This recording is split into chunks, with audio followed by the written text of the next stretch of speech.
ছোট্ট সোনা বন্ধুরা, আজকে তোমাদের যে গল্পটা শোনাবো সেটা হচ্ছে ভুতুড়ে গল্প। লিখেছেন লীলা মজুমদার। তো গল্পটা বলার আগে তোমাদের আমি গল্পের একটু প্লটটা বলি। একটা ক্লাবে আমার পিসেমশাই এবং তার সঙ্গে আরও অনেকে যেমন ক্লাবে সবাই থাকে, সেরকমই আমাদের যোগুর বাবা আর আমাদের পিসেমশাই এবং সবাই ক্লাবের সদস্য এবং যারা যারা ক্লাবে আসে তাদের নিয়ে একটা তক্ক হয়েছে যে একটা বাড়ি আছে, পুরনো বাড়ি, ভুতুড়ে বাড়ি। সেই বাড়িতে গিয়ে আর রাত্রিবেলা নিচের তলা, ওপর তলা, দুতলাতেই তোমাকে সমস্ত কিছু দেখে আসতে হবে, তার সম্বন্ধে বলতে হবে এবং রাত্রিবেলা ওখানে থেকে একটা বই দিয়ে দিয়েছে, সেই বইটা রাত্রিবেলা ওখানে পড়তে হবে এবং সেই পড়ে কি বুঝেছো সেই বইটার সম্বন্ধে তোমাকে এসে বলতে হবে। তবেই বোঝা যাবে যে তুমি ঠিক পড়েছো কি ফাঁকি দিয়েছো, কি চুপচাপ কোথাও লুকিয়েছিলে। এটা হচ্ছে গল্পের প্লট। তাহলে শুরু করা যাক।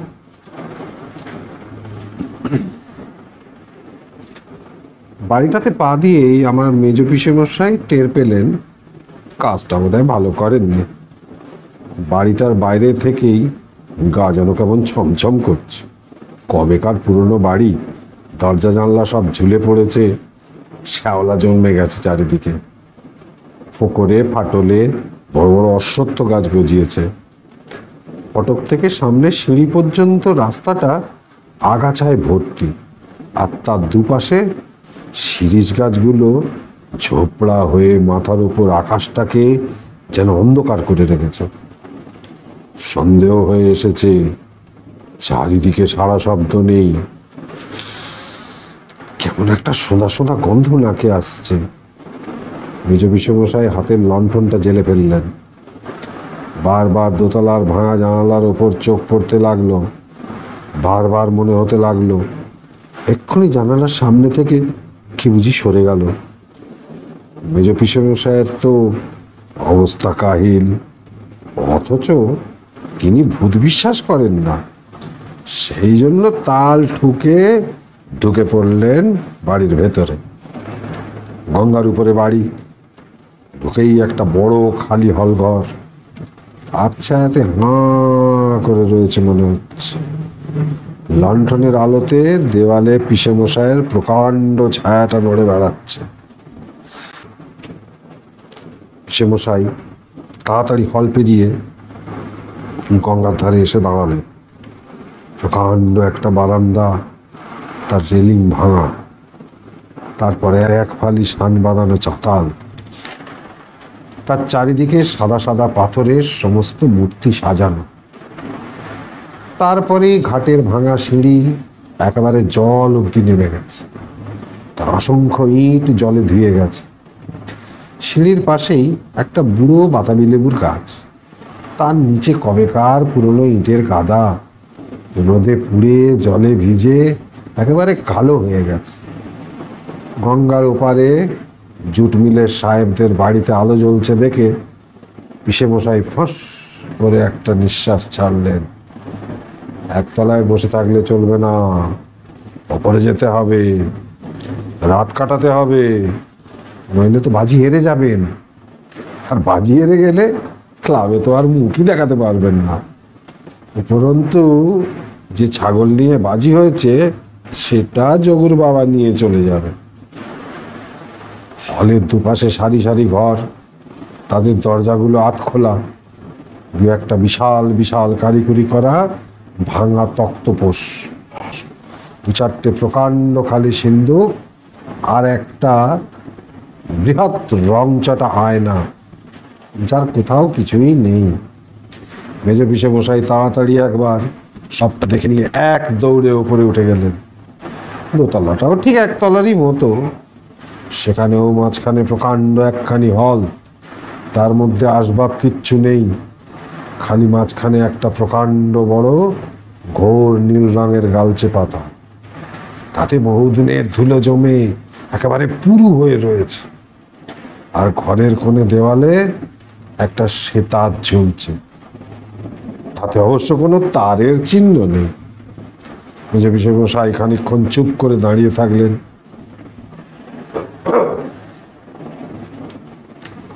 দেওয়ালের দিকে পিঠ করে, যাতে পিছন থেকে হঠাৎ কিছু এসে না পড়ে। কিন্তু দাঁড়িয়ে থাকলেও চলবে না, প্রত্যেকটা ঘরের বর্ণনা তো দিতে হবে ভাই গিয়ে। তাই প্রত্যেকটা ঘর একবার দেখা দরকার। আর ভয় আবার কিসের, ভূত তো আর হয় না। ঘরগুলি প্রায় সবকটাই খোলা, একেবারে খালি, ধুলোয় ধূসর। দু একটাতে ভাঙা ভাঙা আলমারি, প্রকাণ্ড জলচৌকি দেয়ালে তেজ দিয়ে দাঁড়িয়ে আছে। ছাদের দিকে তাকিয়ে দেখেন আলো ঝোলাবার বড় বড় হুক আছে, আর তার আশেপাশে ছাদটাতে একেবারে ঝুলকালির দাগ ভর্তি হয়ে আছে। মেজোপিসমশাই দারুণ অস্বস্তি বোধ করতে লাগলেন। তাছাড়া রাতই যখন কাটাতে হবে, বলি একটা বসবার জায়গা তো চাই।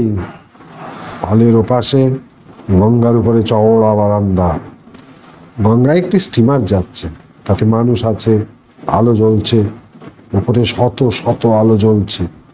মেজোপিসমশাই রেলিংয়ের কাছে এসে দাঁড়ালেন। ভর দিতে ভয় করছে, বাবা যদি ভেঙে পড়ে যায়। হাঁপ ছেড়ে বাঁচলেন।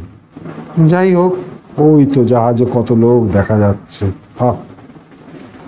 এনেছিস কই দেখি? চমকে মেজোপিসমশাই দেখেন গা ঘেঁষে দাঁড়িয়ে আছেন সাদা জাব্বা জব্বা পরা একজন বুড়ো মতো লোক। কি ভালো দেখতে, হাতির দাঁতের মতো সাদা তার গায়ের রং, লম্বা গোপটা পাকিয়ে কানের ওপর তুলে রেখেছেন, টানা টানা তার চোখ। আশ্চর্য ফর্সা একখানে হাত বাড়িয়ে দিলেন আমার গায়ের ধানে।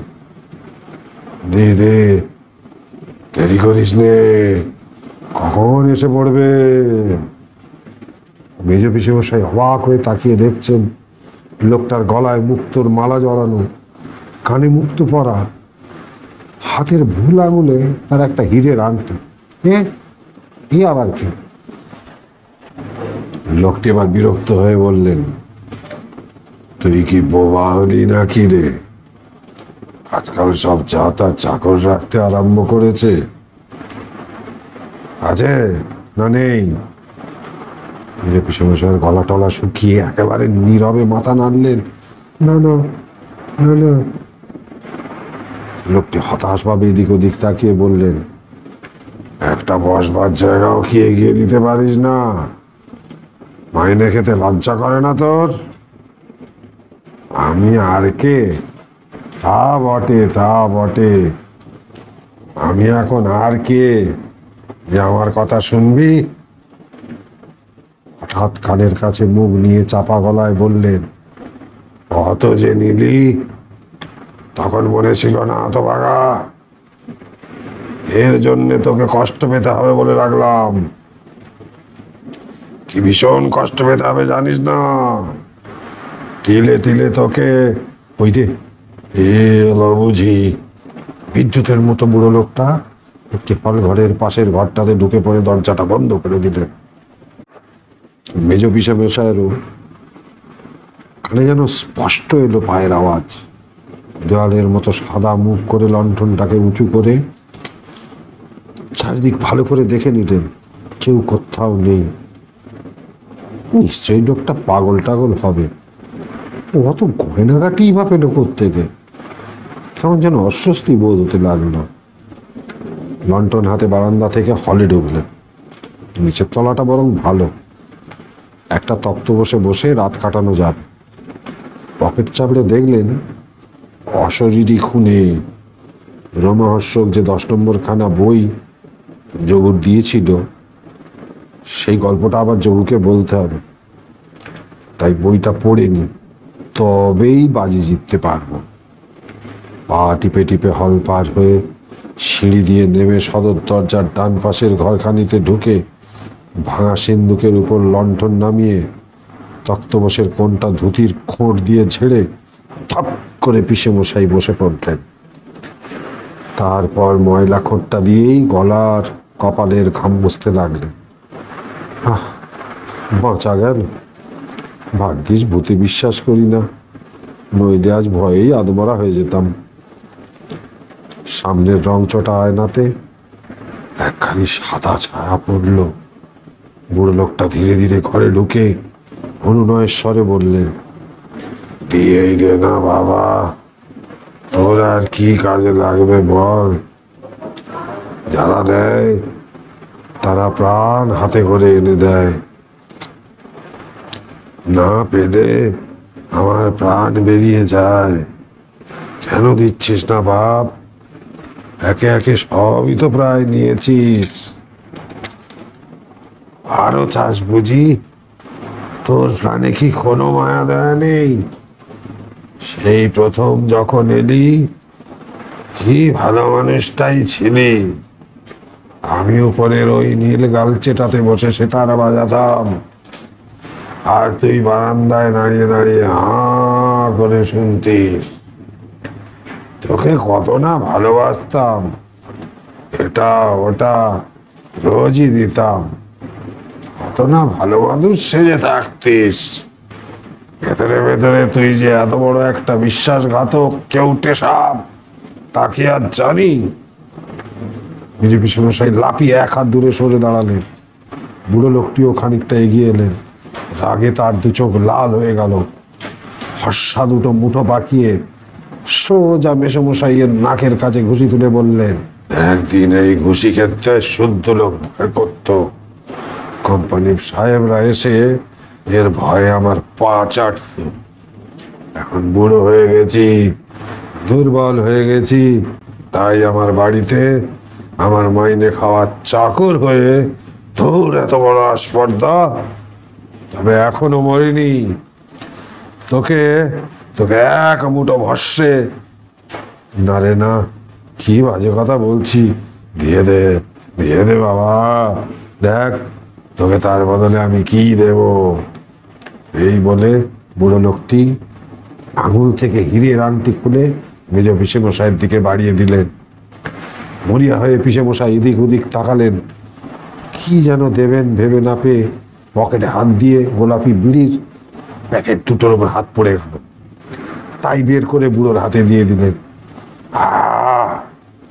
সত্যি দিলি, বাঁচালি বাবা। এই নে, আশীর্বাদ করছি,